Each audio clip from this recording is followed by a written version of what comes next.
ചിന്തിക്കുകയാണ്, ആരുടെ കുടിലാണ്, ആരാണ് ഇതിൻ്റെ ഉള്ളിൽ?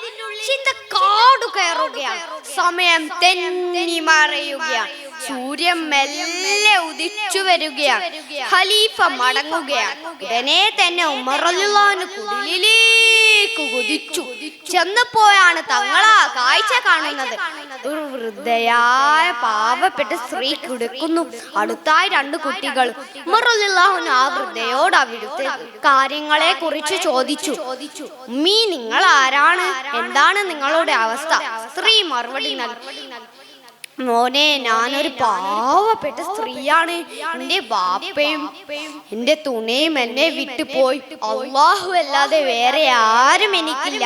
ഉമർ റളിയല്ലാഹു അൻഹു വീണ്ടും ചോദിച്ചു, തന്നേക്കാൾ മുന്നേ വന്നവർ ആരാണ്? അവർ വന്നതിന്റെ ഉദ്ദേശം എന്താണ്? സ്ത്രീ മറുപടി നൽകി, അറിയില്ല മോനെ. അദ്ദേഹം എന്നും അതിരാവിലെ വന്ന് എന്റെ മൂത്രവും കാഷ്ടവും വൃത്തിയാക്കി തരും. ഞങ്ങൾക്കുള്ള ഭക്ഷണം പാചകം ചെയ്തു തരും. വേറെ ഒന്നും അറിയില്ല മോനെ. കേട്ടപാടും ഉമർ റളിയല്ലാഹു അൻഹുവിന്റെ കണ്ണിൽ നിന്ന് കണ്ണുനീർ വരികയാണ്.